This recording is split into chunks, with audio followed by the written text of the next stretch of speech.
Hey everybody, today is December 21st, 2025. Welcome again to a short video courtesy of investingsuccess.ca.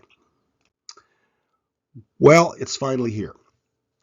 Late, my apologies for that, but it is now available on Amazon or it is available from your local bookseller in the city where you live. And just a brief explanation, for many, many years now, for all of the books that I've written, I have used a formatter. And she is excellent at what she does.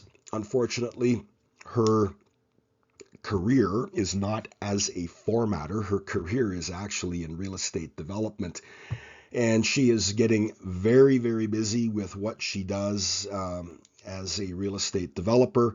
And I can no longer just depend on her to drop whatever she's doing and do the formatting on one of my books.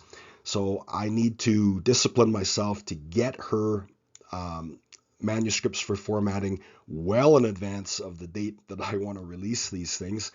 But anyways, it's out, and I'm going to tell you once again, this 2026 version is completely different than anything that I've ever produced. And just let me explain that if I may.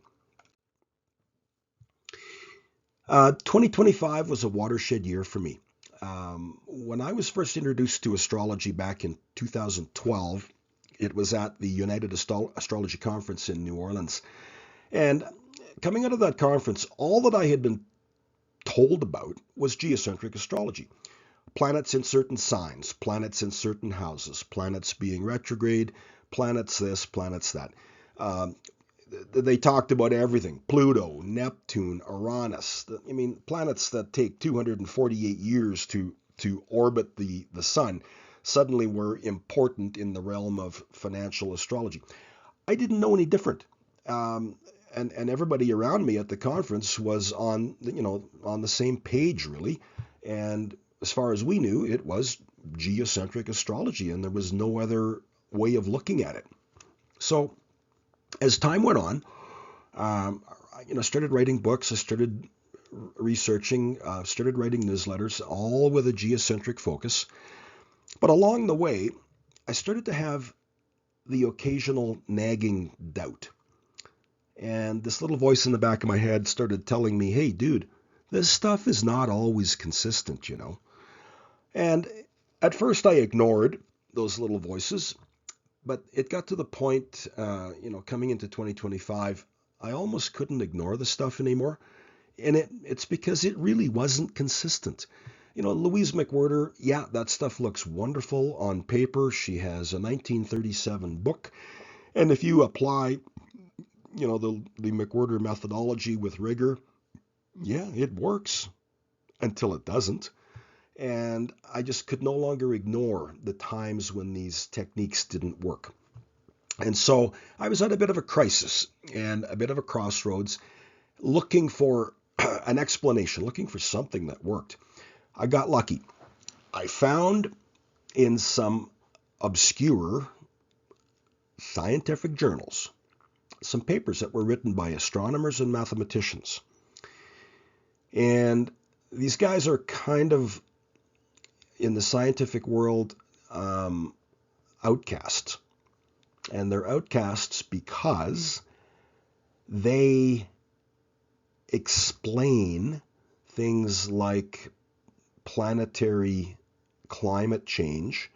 They explain it by way of the planets. They do not buy into the notion that mankind is responsible for climate change. So they don't fit the mold, they don't follow the mainstream way of thinking, and they are at the fringes. But as I read more and more of their papers, I realized, you know what, these guys are onto something. And then I started to combine their writings with papers that I had found in medical journals. And basically what these astronomers are saying is planets like Mercury, Venus, Earth, Jupiter, and Saturn, those are the 5 that you have to look at. You can ignore Pluto, Uranus. Just ignore those guys. They're so far out in space, they don't do anything. But if you look at Mercury, Venus, Earth, and then as I say, Jupiter and Saturn, by virtue of their massive size, these planets are capable of exerting a gravitational force on the surface of the sun. And they will only exert this force if they are aligned at certain angles at certain times. This gravitational force induces the sun to spew out increased amounts of solar radiation. We would call them sunspots. And the energy from these sunspots, partly is deflected away by the magnetic field around our planet, but a lot of this energy does reach us here on Earth. And so then I started reading these medical journal articles that talked about, the sodium-potassium model. That's something you don't hear about every day. Well, it turns out it was discovered in 1957, and the guy that discovered it went on to earn a Nobel Prize.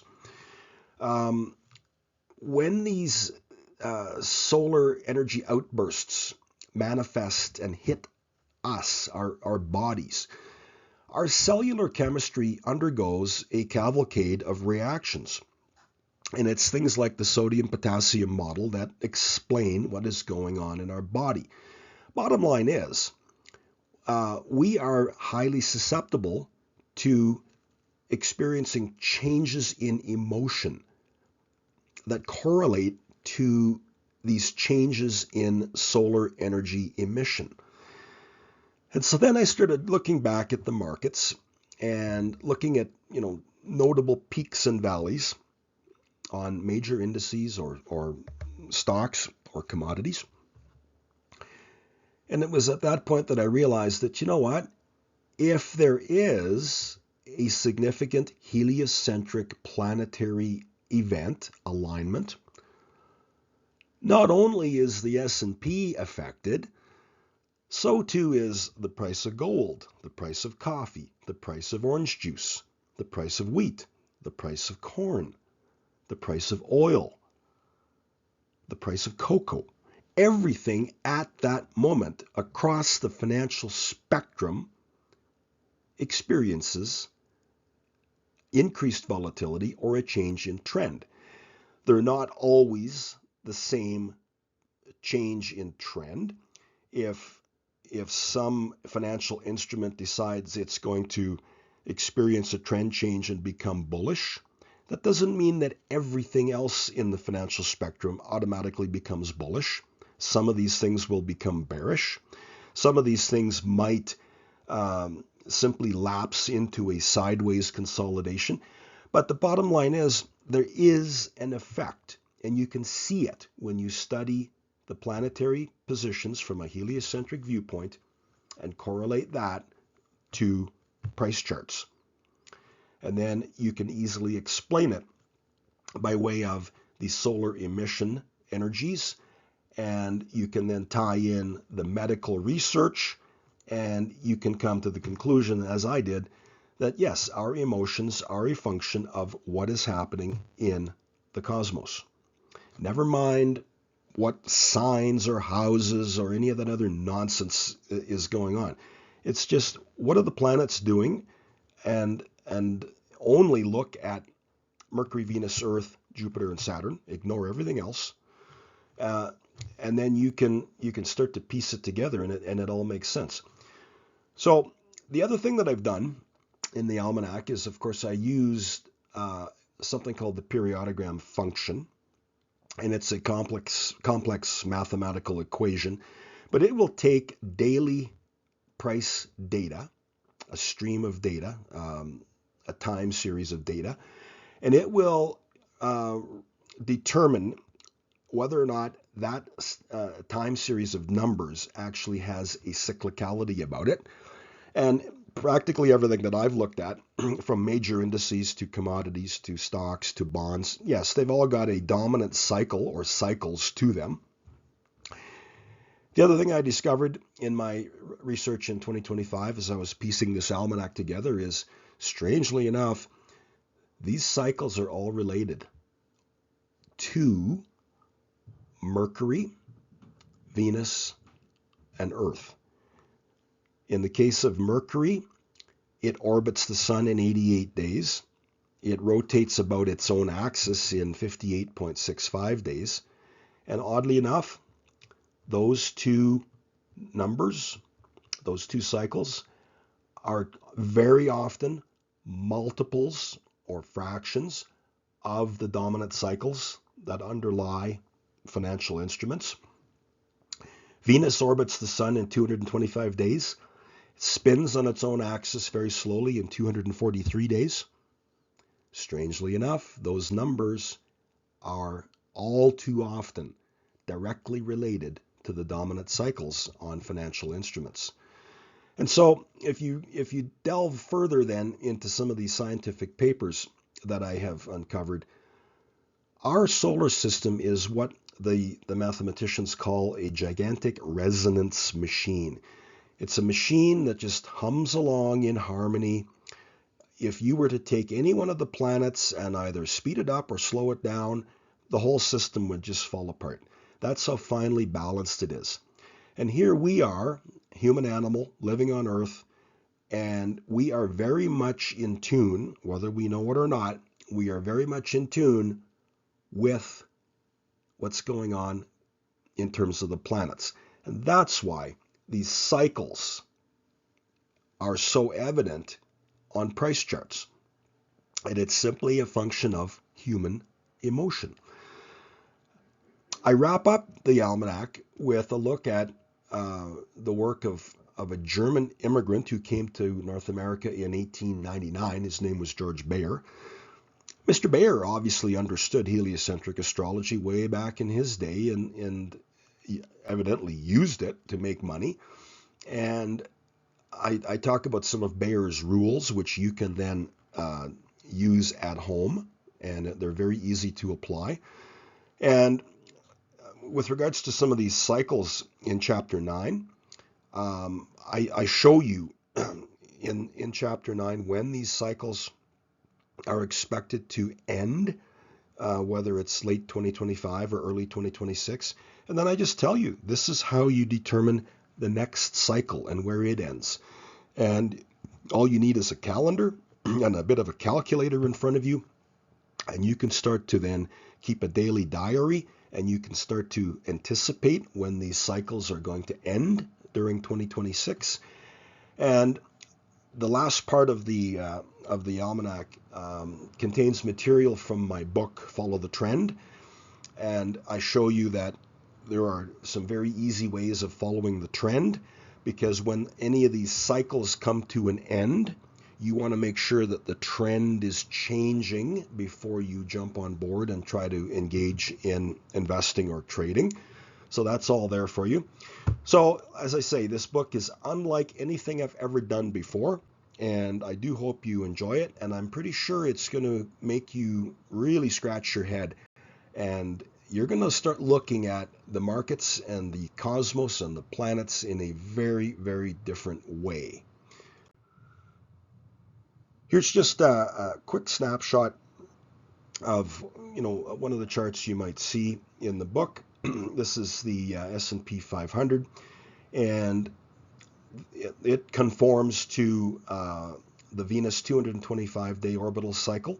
It also conforms to the Venus 243-day orbital cycle. And just very quickly, looking at this chart, you can see that the April 2025 lows, sure, that was the end of a cycle, the beginning of a new cycle. The midpoint of a Venus orbital cycle came very, very, very close to the October 30th significant highs on the S&P. And more recently, in December, we had a bit of a downturn again, basically a failed counter trend rally. Well, look where that occurred, right at the end of one of these cycles, right? So if you can follow these cycles, and I show you how to do that in the almanac, you now have a roadmap in front of you for 2026, and you can anticipate what is coming at you. So that's the beauty of this almanac, and all you have to do is put on your heliocentric planetary thinking cap and just look at the markets through heliocentric astrology, and you're gonna have quite an interesting year ahead of you.